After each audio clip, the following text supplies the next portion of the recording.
Hello, I'm Dr. Ryan Alcantara with USC Rossier Career Services, and it's my pleasure to welcome you to the USC Rossier Leadership Series, an ongoing series that showcases alumni leaders in the field.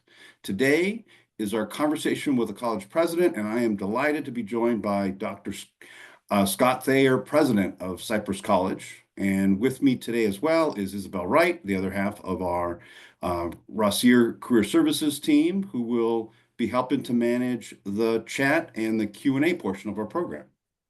Welcome, everyone. I'm Isabel Wright, Career Services Specialist here at Rossier Career Services. Just a quick reminder, please turn on your cameras if you are in a space to do so, particularly when we move into the Q&A portion of the program. It would be great to be able to see all of you. Please feel free to add questions in the chat box or raise your hands. Great. And make sure you students, make sure you scan in to check in for handshake, and then we'll go ahead and stop share. Very good. Thank you, Isabel. And again, welcome, Dr. Thayer.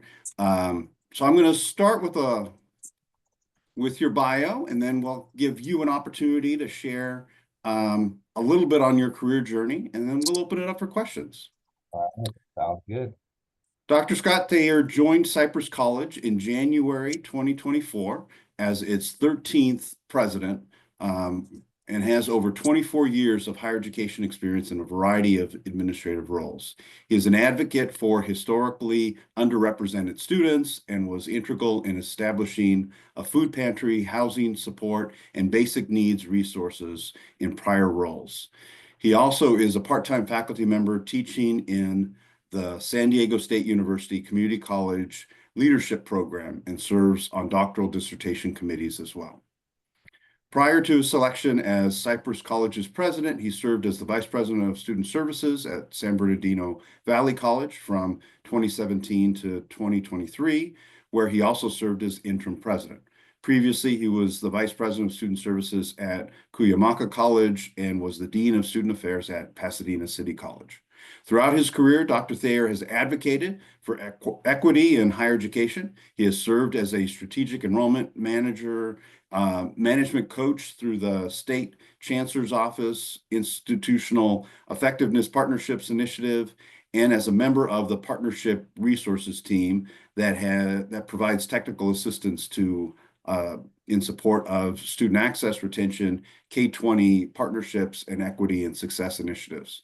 He is also an established grant writer and has secured over $15 million in TRIO grants and HSI funding to assist students in their pursuit of higher education. Dr. Thayer is a founding member of two nonprofit organizations, Have Faith, Be Strong, a nonprofit organization for childhood cancer awareness, and the African American Male Education Network and Development, AMEND, an organization established to foster institutional change within the community college system to increase the success of African American male students. Dr. Thayer received his doctorate in higher education leadership from the University of Southern California, Fight On.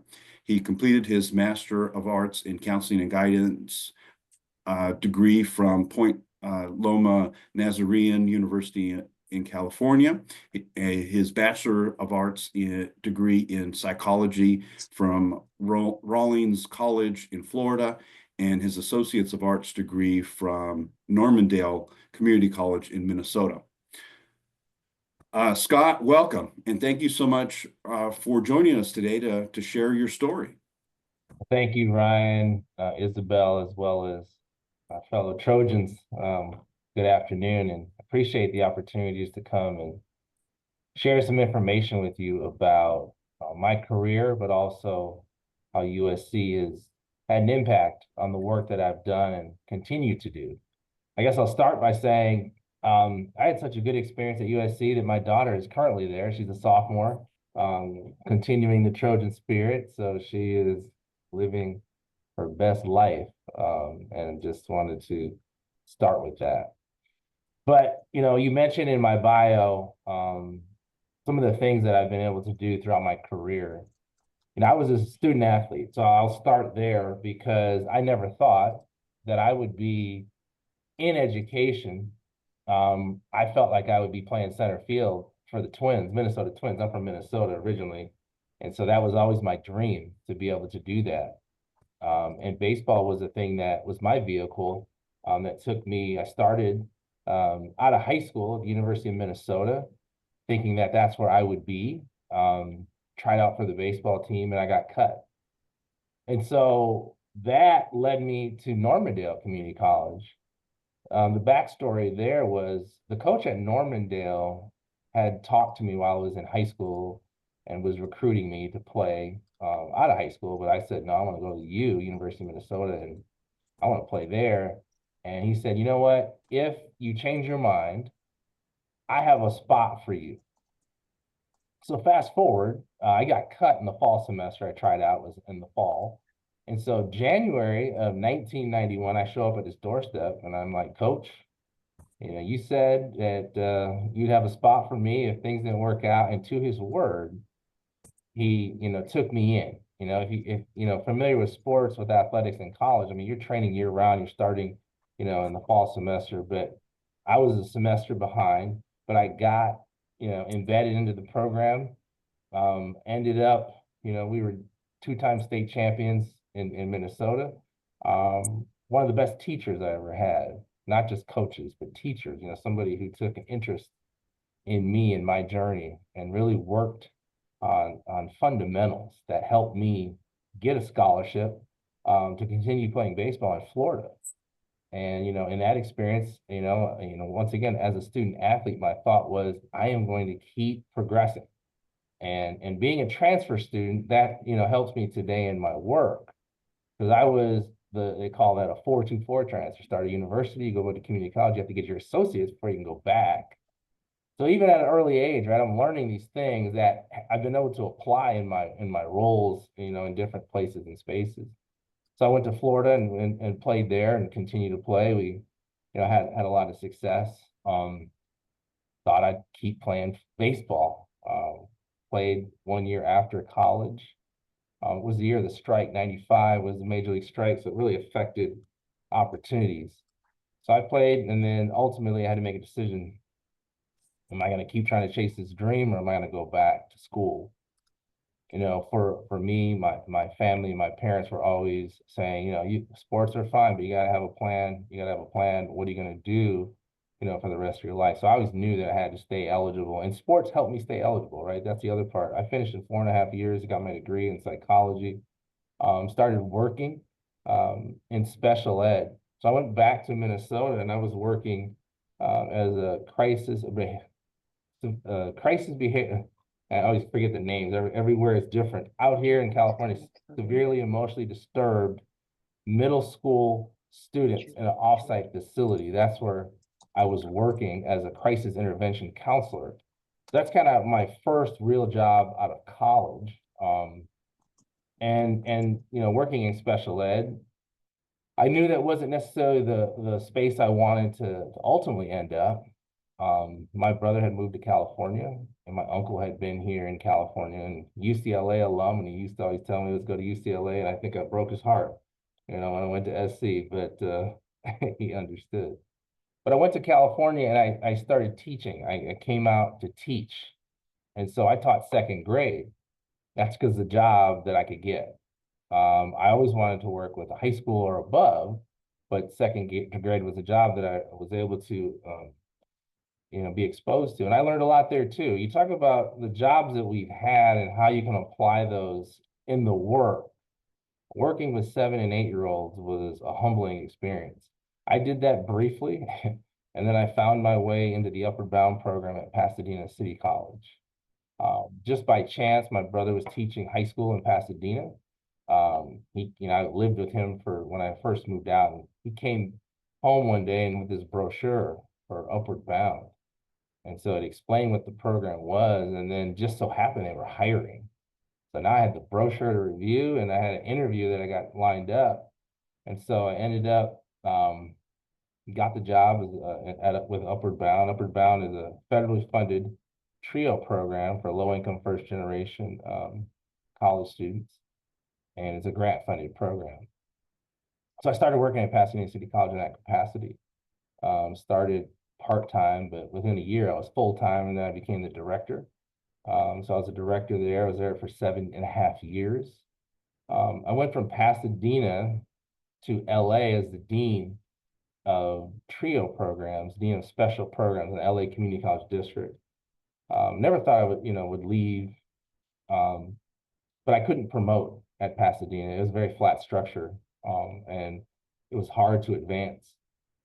Excuse me. So I had to leave, and I left for 2 years, and just so happened that Pasadena had a dean position open, and I had always felt like, I worked closely with my colleagues at Pasadena. I figured, there was a succession plan, and I knew the people and felt like that was going to play its course. But they called me and said, "Hey, you interested in applying for the job?"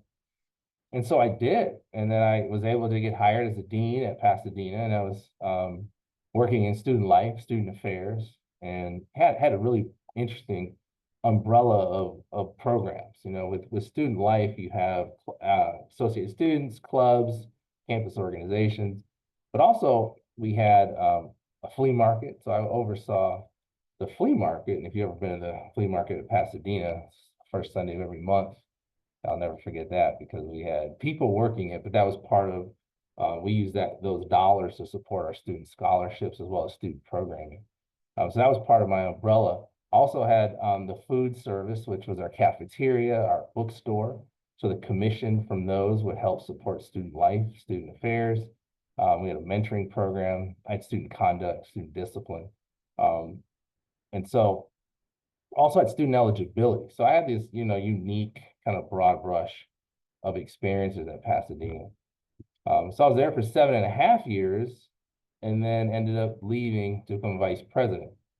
And then I went down to San Diego. That's where I went to Cuyamaca as a vice president. I was working with the president of Cuyamaca. We worked together at Pasadena. He was interim for 1 year. And that's where I met him, and we had a really good relationship and rapport. So when he became president, he asked if I'd be interested in applying for his position as vice president in San Diego. I'm from Southern Cal, or my wife is. And so leaving the area was a big move, right? Because her family was all from Southern Cal, the Ventura County area. Camarillo specifically, there's a fire going on today, so it's been pretty crazy. But that's where all of her family's from. That's where we kind of as home base. But we moved to San Diego for the opportunity. It was a conversation we had about, areas that we would live, and San Diego was one. So I was there for 3.5 years as the vice president. And then I transitioned to San Bernardino Valley College as a vice president, and I was there for almost 6.5 years. So that was, prior to my arrival here at Cypress, I was at San Bernardino Valley, working in the desert. I never thought I would work out in the Inland Empire, but it was a great experience, and we really kind of dug into the food and housing insecurity issues, working on those things. When I was interim president, we hosted the Basic Needs Summit. We had over 300 folks from around the state of California, hosting a workshop on basic needs, making sure the folks were connected, with the resources, information that they need to know to support that. And then I've been here at Cypress College now since January. So, I'm the proud president, 13th president here at Cypress. Lucky 13 for me. So I've been here for 11 months now, almost 11 months, and it's been a really good experience. Along the way, you talked about some of these organizations that I've been a part of. I've always been involved in organizations, professional development, because they're critically important. When I was an Upward Bound director, I was part of an organization called WestOp. It was a Western Association of Educational Opportunity Personnel. It's really the TRIO directors and TRIO staff in the region. I think TRIO is one of the best training grounds for any administrator. It provided for me on a micro level everything that I needed as an administrator, supervising staff, budget, all the things that we need to know, and TRIO advocacy. I've been lobbying for trios since the late 90s, you know, because we were a grant funded program. We had to go walk the hill. We had to make sure that those congressmen, those senators would, you know, continue to fund our programs. And we were threatened numerous times, right, with defunding. Right around 2000, that was a big threat. But that program really prepared me for a lot of the roles that I was able to, you know, take on after that. And also, you know, organizations that I was, you know, able to really be with at the beginning, the origin, you know, be a founding member. Have Faith Pretty Strong is a nonprofit for childhood cancer awareness. That was started by my brother and my sister-in-law. And so that was, you know, an organization that really was, you know, providing resources to families who were dealing with children who had cancer. And then AMEND is the African American Male Education Network and Development. So I'm a co-founder of AMEND. And that really, right now, we're in our 18th year. We have our 18th conference coming up in March. We get about 1,200 attendees every year. It's really supporting African American male students in community college and higher education specifically. And so that came from a meeting. There was a group of about 7 of us who met in 2005 at a conference. We were actually at an ACA conference, Association for California Community College Administrators. ACA is a great organization for administrators in California community colleges.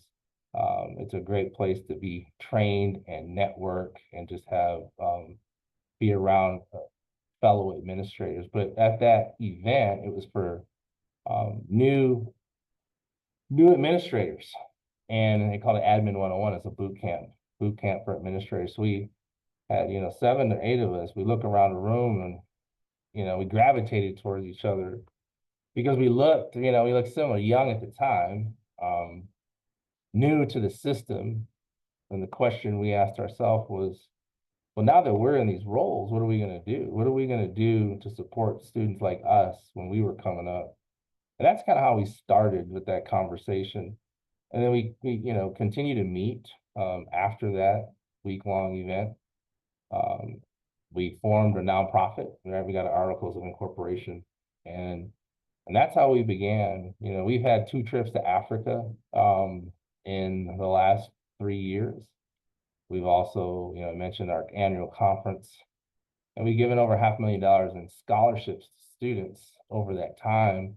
And it's really, you know, the idea was we had this idea, we decided to do something about it, and we've been able to partner with different nonprofit organizations, funding sources. You know, most recently, the state of California has us in their line item budget, you know, which is what took years to do. And I was fortunate to be the president at the time of our organization, AMEND, when that happened. So, I mean, the idea that these types of things are impossible is really, it's more of, if you decide to do something, you stay committed to the cause, you're able to accomplish something. You know, I think about our history, right? A small group of dedicated people can change, you know, your experience change the world. And that just means, you know, we just keep doing the work. And I think from a foundational perspective, you know, Rossier was that, you know, ground zero, if you will. A lot of my colleagues to this day I met in the program, and now we are presidents, vice presidents, administrators in the system. And these are the people I pick up the phone and call if I have questions about specific things. Everyone has a unique area of expertise. And so when I'm dealing with challenges around, you know, students with disabilities, I call my person, you know, for that. If I'm dealing with issues around instruction, you know, so we have all these different areas of expertise that we're able to kind of tap into. And, you know, they say leadership's a lonely place. That is a true sentiment. You know, the higher up you get in this organizational structure, the more things you have to deal with and less people you have to talk with about those things, right? So having a foundation to say, I'm going to make decisions based upon, for me, it's what's best for students. How is this benefiting students? And, you know, understanding that not everyone is going to be happy with your decision, and making sure, you know, you have that moral compass. You know, I believe if it's not, if it's illegal, immoral, or unethical, it's a non-starter for me. You know, those are the things that I do not wade into, because that's a difficult place to come away from. And so I always try to keep students at the center of the work that I do. And, you know, at heart, I'm always a trio director, right? I'm always the voice for the voiceless. I represent those students who have not been represented historically. I want to make sure that we're implementing policy and programming that will benefit those students. And being in a California community college or an open access institution, these are the students who come through our doors. We serve the majority of students of color in higher education in California and even in the country.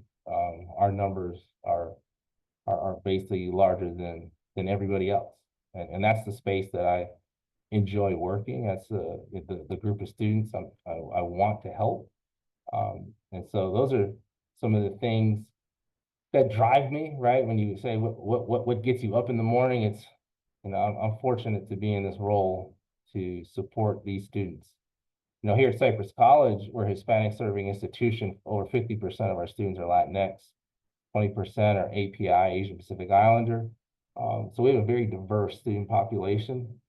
And, you know, I think it's important that, you know, we're well represented, and representation matters, right? It's important that our students see themselves in their leadership, and feel comfortable with the ability to engage. So that's kind of been my career, you know, and so I guess I'll pause right there. But that's my career trajectory. I'm sure I'm missing things. I got married along the way. I have two beautiful girls that are 19 and 17. And I did everything they said you shouldn't do when you're in a doctoral program. They tell you shouldn't move, you shouldn't buy a house, shouldn't sell a house, shouldn't get married, shouldn't have kids, shouldn't change jobs. I did all of it, and it worked out. So, you know, life happens. And so, you know, you just got to take advantage of the opportunities when they're presented. Just be prepared, you know, and being in these programs prepares you for the opportunity when it presents itself. And that's been my experience throughout my time in California and California community colleges. Wonderful. Thank you so much, Scott, for sharing your career journey with us. That very powerful. And I want to open this up for questions and invite participants. Again, if you're able to share screen, we'd love to see your pictures, your faces. Feel free to add questions to the chat. But I'm gonna, as we wait to see if we've got questions from our participants, I want to jump on a couple of things that you had kind of talked about. The point that you made about TRIO being a great training ground, and I think that's particularly, I'm always thinking about our students and the messages to provide. So I appreciate that perspective. I think in that you get grant writing too. Those are opportunities that are available both at the community college and at four-year institutions. But when they're done in the community colleges, typically are those union protected positions, those kind of fully funded part of the regular organization. I know when we had those programs in the Cal States, those were auxiliary kind of grant funded 5-year programs that would renew as grants renew. How does it operate in the community college? That's a great question, you know, because it varies, right? You know, Yep. we mentioned the Cal States it's all auxiliary. Now with community college, there is a way to have it dependent upon funding, right? When you hire positions, it just has to be clearly delineated up front. And that was my positions when I was working in those programs. It said, look, your grant's 4 years. Now they're 5-year grants. At the time, they were 4-year. So every 3 years, we're rewriting for our jobs. So, I mean, it makes you be a little more proficient. And you know, with those grants, you have objectives. The objectives in the grant you have to meet. You know, and those are other things for me that have really driven me in the work. You know, I always knew I had to meet objectives, and having that train of thought means, how are students doing? What are the outcome measures? You know, we talk about student learning outcomes, program learning outcomes, institutional learning outcomes. That was embedded in these grants, right? It was producing results. But so for every institution, it's different. It could be different. Now there are institutions where you are part of the college. You're hired and you're funded through a grant, at least initially. You know, the expectation is the grant gets refunded. But if not, then if for whatever reason your funds go away and you're considered a district employee, you get into the prioritization process. So if there's other open positions that are comparable roles, then you can move into those per the union contracts, right? The prioritization process. Yeah. So those are it does vary from Yep. institution to institution. Yeah, and I think again it's important for folks to understand that and go in eyes wide open. But that notion of a great training ground giving you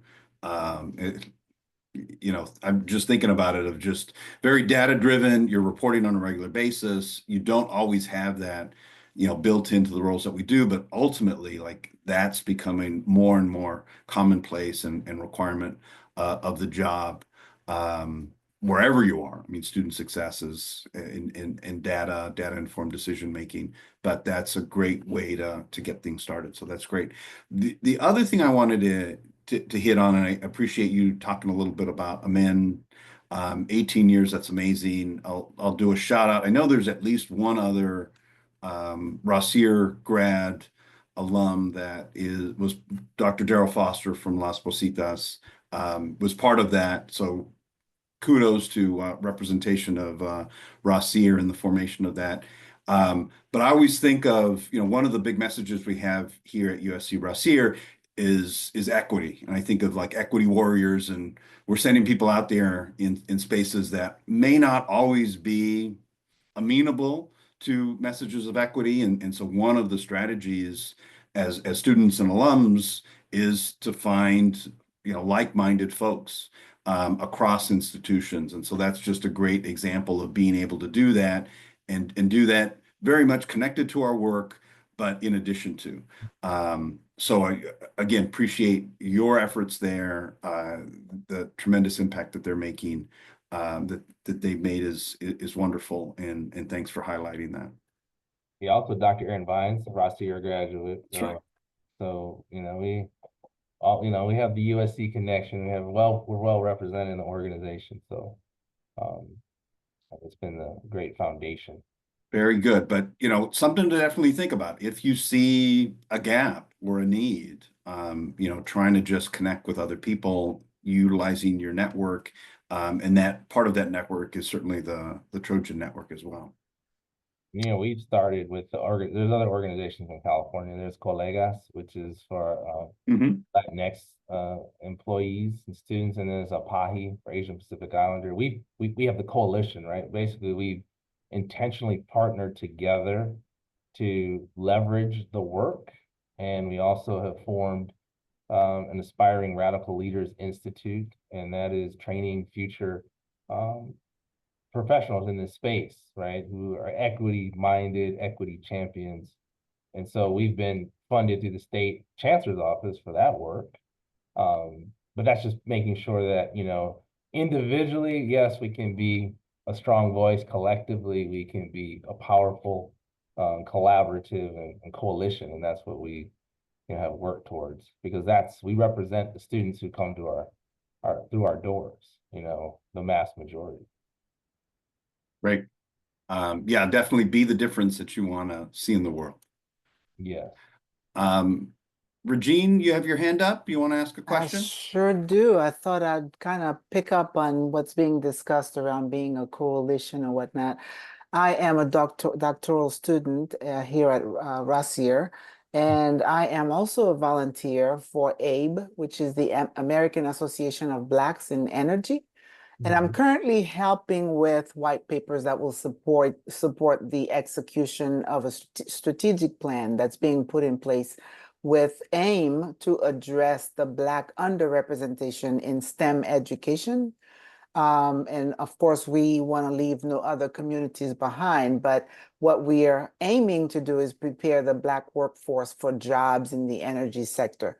As you talked about amend, and I'm not sure if I'm getting it right, but I'm curious about the work that you're doing there to prepare African Americans to develop African Americans. And I'm wondering if some of your efforts could be lessons learned that we can leverage in our efforts of addressing the Black underrepresentation. Oh, it's okay, a2mend.org. Okay, perfect. So just curious about opportunities to kind of pick up on lessons learned so that we can fine-tune our process.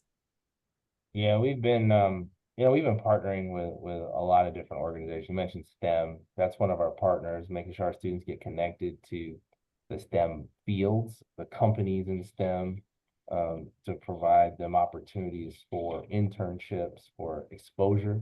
Ultimately it's jobs and scholarships, grants, etc. I mean, those are the things that we've been working, diligently on to get those students access, right? Because we know access is really the key challenge for a lot of our students. They just don't have the network.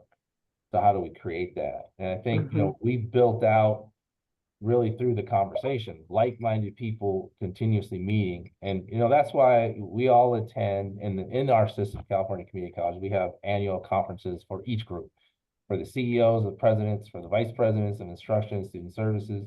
We all have our organizations and we all attend because that's where you get to meet folks who are doing similar work. And then you can share ideas, share how to address issues that we're facing, but also stay up to date on what's happening legislatively, right? So we know that we are dealing with a lot of legislation that we're mandated to implement. The idea is to support student success. Right now, we're seeing a lot of with developmental education in California Community College is now gone, right? AB Assembly Bill 705 was the bill that required all community colleges to provide a pathway for students to complete transfer level math and English within 1 year. Basic skills or developmental education was, taking our students on a 2 to 3 year path of non-credit or developmental basic skills in those areas. And, after 20 years, that experiment, has shifted. And the work now is how do we get students through the sequence in a year so that they can get to their goal? Because we know those are gateway courses. That's one that we've been dealing with. There's many. There's been funding through our basic needs and, for students who are dealing with food and housing insecurity. We've been getting money, the last few years, which is unique. California used to give us mandates with no money. But since 2012, the Student Success Act, we've received dollars attached to students having education plans. Students, colleges creating an equity plan, there's dollars attached to it. So it allowed us not just to plan, but also implement with funding. So we've been fortunate. Now, the budget, in the out years is not looking great. So we're all preparing for the storm that potentially is coming, which means we may not see the dollars we've seen in the last 10 years. We've been on a unique surge in California community colleges. We're in the Prop 98 bandwidth, so with K-12, so it's K-14, we're funded with them through the state allocation. The budget this past year, we had a $70 billion deficit. And so we're having to prepare budgets, making sure we understand that is on the horizon. Now, the hope is that we will recover, right? We've had deficits before, and California is a boom and bust economy. When things are going great, our numbers are great. But when things get deviated a little bit, like COVID hit, we start seeing the impact. So I think just understanding those things, right, as well, because it informs the work. And ultimately, with California community colleges like K-12, we're funded on enrollment. And we have seen, we had about a 25% reduction in our enrollment due to COVID. We have recovered, we're recovering. But the state has put us in this thing called hold harmless, which means they're giving us the money that we had prior to the pandemic. But now after this academic year, we have to, when we come out of it, we have to be able to sustain ourselves. Because at Cypress, we're going to be back to our pre-pandemic numbers. So that's a good thing, but not everybody is. And with the student-centered funding formula, and that's what we're going to be coming into, 70% of our dollars are through just enrollment, right? That's butts and seats. So let's be just straightforward about it. 20% is based upon our students who are receiving degree, certificate, transfer, workforce readiness, and 10% on how well we serve our disadvantaged student population. That's the formula that we're going to be working with, and that's how we're going to be funded. You know, our budgets, about 85 to 88% are in people, right? So when you look at budgets, you know, there's not a lot of wiggle. There's not extra money that can just go anywhere. So these are all the things that we're navigating, right, as we get ready to do this work. But it's important that we understand the impacts that it has on our institutions. So I do thank you for that. And I do have a quick follow-up question. What would be the best way for me to connect the CEO of that organization with some of the work that you've just described that you're doing at through Cypress? For amend or for amend? I mean, I think there's some kind of correlations there that would be beneficial. So, I mean, do you see an opportunity there as you talk about building coalitions and whatnot for me to put him in touch with this effort as well? On the website, you'll be able to contact our executive director, Dr. Aaron Vines. He's also USC alum, so awesome. He can answer all those specific questions about the organization and partnering and all that. Thank you. Very helpful. Thank you very much. Thank you so much. Welcome any other questions that we have. I've got a list that I can draw from as well, but we want to make sure to keep the conversation going. So I'll put out. I want to give you an opportunity. It's almost been a year at Cypress. Do you want to talk a little bit about some of the initiatives or kind of emerging things that you're working on there at Cypress College? Yeah, you know, we've got a lot of exciting things happening. You know, I mentioned enrollment because it's such a big campus effort, and that's been great that we've been able to make those movements. Cypress College, we now have 2 baccalaureate degrees. One is mortuary science. The other, which will start in the fall of 25, is dental hygiene. That's really exciting for us to be able to offer multiple bachelor's degrees on campus.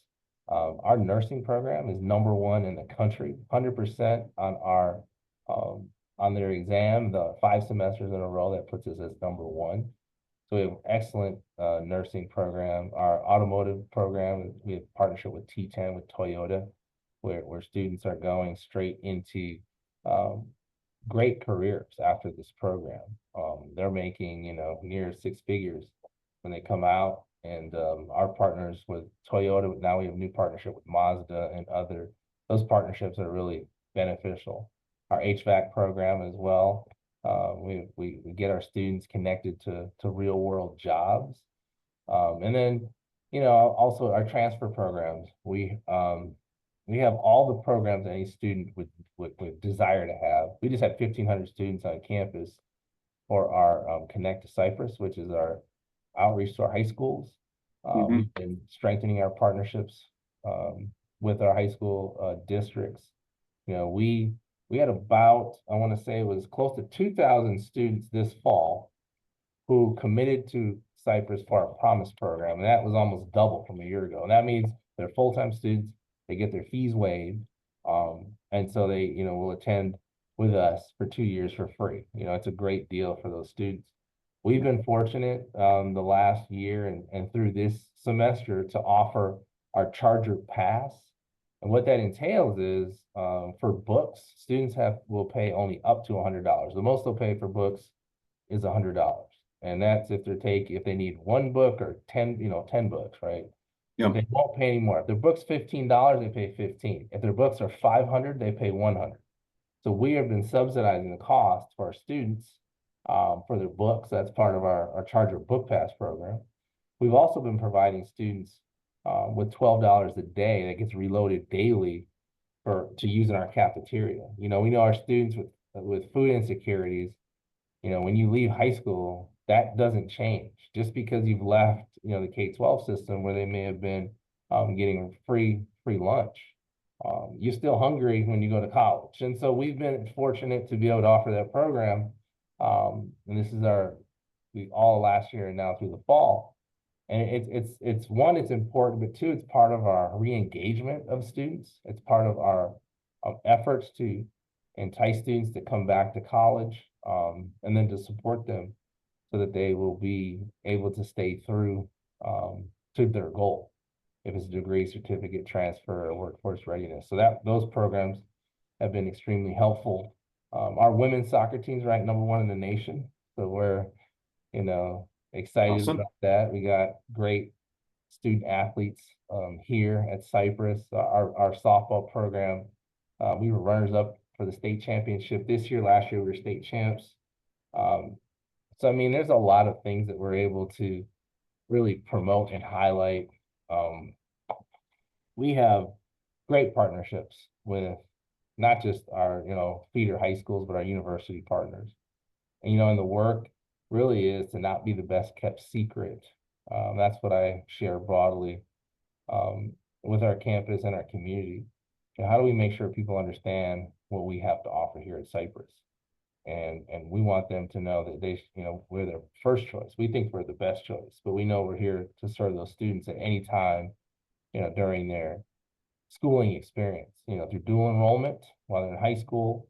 Even if they go straight into university, we see them in the summertime when they take classes or during our intersessions. So, Cypress, we're doing, really good work. We got a great team. Part of what we say is we take this journey together, and it truly is a collective effort. We have affinity spaces for our African-American students through our legacy program, through our Puente program, through our Pride Center, through our Rising Scholars, which is our previously incarcerated students, a PETA Center. These are all physical spaces that students have a touch base, the ability to go in and get service, feel a sense of belonging and connectedness. And so we've really been, making those efforts as well. And I think it's showing up in our numbers. And the goal now is to, keep those students, not just bring them in, but to keep them. We usually lose about 30% from semester to semester. We started a student success advocate program this year, and the goal is those students will have a caseload of 200 students. These are graduate students, have a caseload of 200 students, and they'll contact those students and make sure that they get the resources they need so they can stay enrolled. And we're hoping to maintain enrollment that way as well by not losing students. So those are some of the things that we're doing. I know I'm forgetting a few things. We got a $1 million grant for our aviation program. We have a simulator for 737 jet. That's unique, Wow. right? So students can actually, train on that, and that's exciting. Our associate student body president, he just got accepted to Stanford. First, we had 2 students, the first time in 10 years that we've had Stanford transfers. So I think that's another testament of the work that's going on. Wow. We have a cyber patriot program where we have partnered with the K-12, so from 5th grade all the way through high school. They're exposed to cybersecurity, and they are getting, at an early age. And then the school districts, they have this competition, and they, throughout the year, where they do competitive things against each other. And at the end of the year, they name a winner, but that's in partnership with our cyber security program.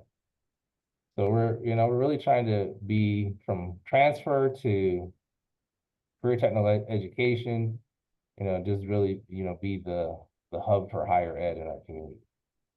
That's great. That's great. And I'll just to pick up on the bookstore program. Is Follett your partner? Yes. Yeah. And so just so folks know, it's a trend that we're seeing, kind of a package that's available. Bookstores, we oftentimes see students, because of the cost and a variety of reasons, not buying books. And it's an option that many bookstores have created of basically guaranteed revenue, works out for them rather than having individual schools purchase the books. So Cypress, you engage in that contract with the bookstore vendor to provide that to, a population of students that say, we're going to take this seriously. And so that's wonderful. And I just say this because, depending on who your bookstore vendor, it could be an option at other institutions. And, whoever's in charge and overseeing the bookstore may not even be aware of it. But if that's a struggle that we see amongst our students of accessing textbooks, bookstores are always looking for an angle. You got to be mindful of that, but I think that's a great program to really deal with some of those access issues. Yeah, it is, and it's expensive. It's an investment that we're making, and Mhm. we know that the monies that we were allocated for those specific reasons are sunsetting. Part of it was HERF dollars, right? The federal dollars. The other part was the state gave us re-engagement funds.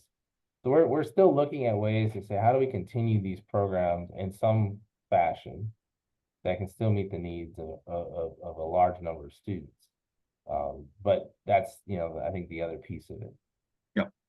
And Marari has a question about the continuing education program. The way I understand it, North Orange County Community College District has Cypress College, Fullerton, and then a separate school of continuing education. So is that correct? Do you have any continuing education that's part of your campus? Well, it's through that separate NOCE, Yep.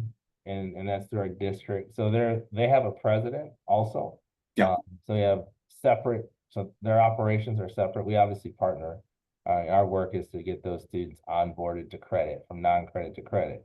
But they have a president that really does all the things for non-credit students. And we have one of the larger programs in the area, just through our district. So our district, Fullerton College, is our sister as well, with Cypress and NOCE. Those are the three entities as part of our district. Great. Again, we're open if you have additional questions. We've got time for just a couple more, but I will put this out just in terms of professional development strategies. So for students that may be in the community college system and looking for those opportunities for advancement, what's the tips or advice that you have for, developing that, when are you ready for that next move? You talked about, kind of hitting the ceiling based on your institution and ended up kind of moving. I don't know if you've got any kind of suggestions or advice to guide students as they're considering, students or alumni kind of considering those options. No, it's a great question. When I was faced with that, I actually met with the Dean of Human Resources, and they said, look, I see that you've applied for this position. You weren't selected. I just want you to know, sometimes you got to go to grow, especially with organizations that have a flat structure. I mean, Yep. I really enjoyed my time. There was just no advancement opportunity because the people above me, the history of the institution was they're going to be in those seats for 20 to 30 years and then they retire. And so if there's no promotional opportunities, you have to make the decision of, do I want to stay in this organization? And it can be a great place, like what my experience was, but I felt the need to try to grow. And so I had to seek opportunities elsewhere. And it was helpful to hear that because I ended up coming back and that was not part of any plan. Like I didn't have a strategic plan to say, I'm gonna leave here for a few years and then come back in a different capacity. It just happened that way. I felt when I left the first time that it was going to, it was a great experience. I have fond memories and I'll just move on to the next thing. But, I circled back and, 15 years total was my time there. So, really helped establish a lot of the things that I do to this day was based upon those experiences. But I think when you're thinking about positions, especially at community colleges, it's important to read the job description. People, if you get an interview, they're going to ask you about the specific things in the description. And the hard part is preparing, say, your cover letter. And the cover letter needs to address the things that they're asking you to, right? You're introducing yourself to the campus. And community colleges, I think, like other higher ed, are very specific. They want you to know something about the institution. So doing your research is important. Knowing, the things that the program that the college is proud of. And, showing that your skill set matches the job that's being, flown or advertised. But that's going to be getting you through the door. And then your resume, obviously, I know you talk about resumes and how you present yourself there, but the cover letter is your way to introduce yourself. So make sure you do that appropriately. Then getting to the interview is a whole nother thing. But a lot of times people, they don't understand community colleges because community college, if you want to teach, we'll use teach or counseling as an example. Master's degree in subject area. That's the minimum qual, and that's through ed code. So if you want to, I have a counseling background, so I have a master's in counseling.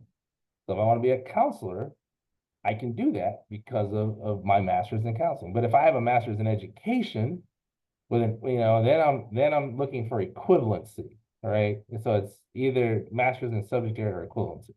So just be aware of that. So if you have a master's in education and his emphasis in counseling, well, there you just have to make sure they understand that, because it can be pretty rigid when they're screening. You don't want to get screened out by saying you just don't meet the minimum quals, so they don't even give you a chance to be in the pool to be interviewed.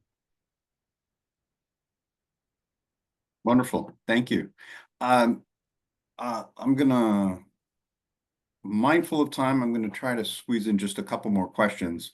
One are trends that you're seeing as they relate to community colleges that you really think, if for those that are looking at community colleges or advancing in community colleges, where should their attention be these days? Yeah, I think I mentioned earlier some of the legislation that we're facing, and that was Assembly Bill 705, the math and English transfer level within 1 year. We're working on common course numbering. So basically, English 1000 would be the new common course across our system. 116 community colleges, and some people say English 1A, English 100. I mean, everyone's got a different name for it. So the work is that we're doing this common course numbering. Also, looking at local degree requirements called CalGETSI. Ed code is requiring a minimum for these local degrees, and the campuses have to approve either the minimum through education code or additional units. And that's a big conversation that we're seeing in our curriculum committees, because it's about how do we make sure our students are not burdened with additional units. And some of our CTE folks, career technical education, don't want to see additional units because they already are in high unit courses to get those nursing or auto tech or HVAC degrees. So that's a big conversation, so people are aware of what's happening. Great, appreciate that. Let me see here. Yeah, alphabet soup definitely is what we're seeing with all the things. For sure. So again, thank you, Dr. Thayer. It's been an absolute pleasure having you join us here today. As we kind of wrap up the conversation, what are your tips and advice? We serve a population of students who are in the community college system or looking to move in or looking to enter into administrative roles. What kinds of things do you recommend to them as some kind of final tips that you might have? Yeah, I mean, I would say, for me, I just fell into community college, and I knew I wanted to work with an older population, and I was a community college student athlete, so I kind of had a sense of what it was like. But I think it's just really defining for yourself, okay, what are you wanting to accomplish? What's the goal in 3 to 5 years, right? What's the next job? Because you want to think of the next job is to get the next job, right? So you got to build out your portfolio, if you will, if you're trying to move up in administration. And I mentioned being a upper bound, so that was very narrow, and people were trying to pigeonhole me into these grant funded programs. So I had to expand that umbrella and show that I could do more and getting more and more experience. And a lot of ways that I did that at the community college was I would volunteer for things in student life. They needed somebody to chaperone, I would do it. It was outside of my job duties, but I knew it was good for me because when I interviewed, I could talk about it. I could speak to, oh yeah, I've done that. I've worked with student groups, student clubs, and I used to advise the International Student Club because they needed somebody, and I said, sure, I'll do it. So just being open to doing those things because it's benefit to you. And that's how I viewed it. And that's all the things that I've been able to do. And with my direct supervisors, letting them know I'm interested in growing. So, what are some areas I could take on as additional things to support my growth? And, and having mentors has always been a huge impact for me. I had great mentors who made it a point to take me under their wing when I was working and explain to me how things needed to be done. So when I did things that I shouldn't be doing, as a young professional, they'd pull me aside and say, you can't do that. And when you present things and when you do things, you represent more than just what you think people are watching, right? So you have to do it perfect. And I had somebody who was so hard on me, but I appreciated it because they were letting me know that when I would present something in a written form, it had to be perfect. There can't be mistakes. When I would go and speak or, present something, you have to be prepared, right? You do your legwork to get ready. You can't just show up, because there's a lot of people watching you and not everybody is looking out for your best interest. So, if you get pigeonholed in a space, then people may only see you in that role. So how do you show that you're able to do more? And a lot of it is getting the experience. The other part, professional development organizations, I took on roles there. I mentioned Westop, I was the chapter president, I was on the board. Those things are all going to help because it broadens your exposure. So when you're interviewing, you can talk about, oh yeah, I'm on this board. Oh, I'm doing these things. Whatever that is that can, help you state your case. So I think those are, things that helped me. And it was a great way to network. Those are, like I said earlier, some of the best people I've met, just good people doing similar work and really dedicated to it and using them as a part of a network that continues on to this day. Great. And those are very important messages to close on. Thank you again, Dr. Thayer. Appreciate you sharing your time and insights with us here today. And I'll just share my closing words of advice that kind of dovetails on that is don't forget career prep. You need to be ready for when those opportunities come up, especially as some of the things you indicate, like you don't know that a job's going to open up, but you've got to be ready for when that opportunity comes. So having in your mindset, this is what I want to do. If you want to be a VP, if you want to be a president, making sure you're seeking and ready for those opportunities to show the breadth of your experience. So really just, if you're anticipating being in a job search within the next year or so, save yourself some headache by starting now, making sure your resume is ready, taking a look at your cover letter, come and visit us in the career services area and develop, networks and connections. Ideally doing a little bit per week because you want to be ready for when that search begins. And now let me hand over the screen back to Isabel to wrap us up. Isabel? Before that, I would say mock interviews. Mock interviews are great. Take advantage of those, especially when people say they'll do them with you. It helps you to hear yourself because sometimes we get tongue twisted during an interview process, and that helped me tremendously. Yes, very good advice. And we've got great resources here. We do that. We've got some AI assisted stuff that can assist you too. Isabel? Great. And let me, excuse my voice, let me share my screen. We have 2 more events for the fall semester. Let me share it. Can you all see that? Is this a better view? It's coming up. Oh, there it is. Okay.